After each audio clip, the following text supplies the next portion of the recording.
Un homme entre dans un café et commande un expresso. Le serveur lui apporte la tasse, le type la regarde et dit « C'est tout ?» Le serveur répond « Monsieur, l'expresso est l'âme du café concentré dans un petit volume, un peu comme une crise existentielle dans un dé à coudre. » Le client insiste « Non, je veux dire, il n'y a pas un petit chocolat ?» Le serveur lui tend un carré de chocolat noir. L'homme le pose délicatement sur le bord de la tasse et dit « Regardez, il fond. C'est comme un iceberg dépressif qui abandonne. » Au bout de 3 minutes, le chocolat a entièrement disparu dans le café. Le type appelle le serveur « Garçon, mon chocolat s'est suicidé dans votre expresso, vous me devez un nouveau chocolat ou au moins un soutien psychologique. » Le serveur ramène un deuxième chocolat, le pose à côté et dit « Celui-ci est un cousin éloigné, il a vu la scène, il tremble. » Le client répond « Ce n'est pas grave, je vais le boire sans le déranger. » Il avale l'expresso d'un trait, puis croque le chocolat en fixant le serveur. Vous voyez, c'est la première fois qu'un dessert se fait manger avec un regard de vengeance. Le serveur lui apporte l'addition. Le type sort une loupe et dit « Attendez, si l'expresso est l'âme du café, l'addition doit être miniature aussi, non?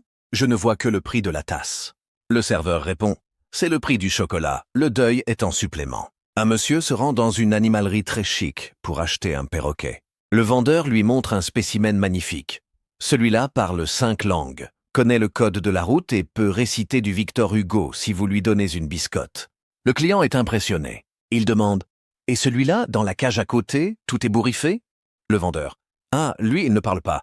Il ne chante pas. Il ne bouge presque pas. Mais il écoute incroyablement bien. » Le client « Comment ça, il écoute ?»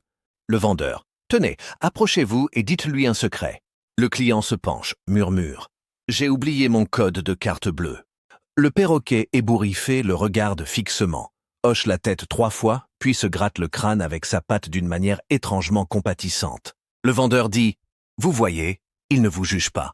Il a déjà entendu pire. La semaine dernière, un banquier est venu lui avouer qu'il avait mis tout son livret A dans des crypto-monnaies. Le perroquet a soupiré si fort qu'une plume est tombée. Le client achète les 2 oiseaux. Le lendemain, il revient furieux. Le perroquet polyglotte refuse de parler tant que l'autre ne traduit pas en silence. Le vendeur répond « C'est normal, ils ont formé un comité d'éthique. Il va falloir leur payer des honoraires en graines de tournesol. » Le perroquet qui écoute est devenu consultant.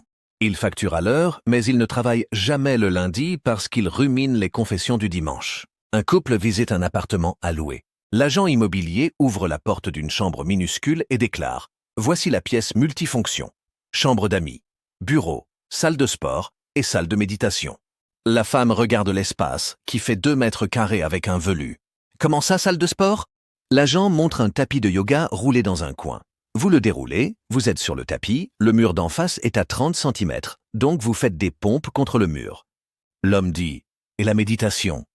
L'agent « Vous vous asseyez en tailleur. Le velus vous donne une vue imprenable sur le ciel ou sur les pigeons qui vous regardent. Atteindre le nirvana prend 4 minutes, après quoi le pigeon toque à la vitre pour vous demander si vous avez fini. La femme demande où se trouve la chambre d'amis. L'agent désigne un matelas gonflable plié. Vous le gonflez, il épouse parfaitement la forme de la pièce. L'invité dort debout. C'est très bon pour la circulation. L'homme s'inquiète. Et s'il veut se retourner? L'agent répond « Il ne peut pas. C'est un lit à engagement unique. » Le contrat de location précise que tout invité doit signer une décharge pour ne pas paniquer dans un espace qui rappelle un ascenseur en panne. Le couple hésite. L'agent ajoute « En prime, le Velux est orienté nord, donc l'été, la pièce reste fraîche. L'hiver, vous avez l'impression de camper dans un réfrigérateur avec vue sur les étoiles. Et si vous écoutez bien, la nuit, vous entendez le voisin du dessus qui ronfle. C'est compris dans les charges. »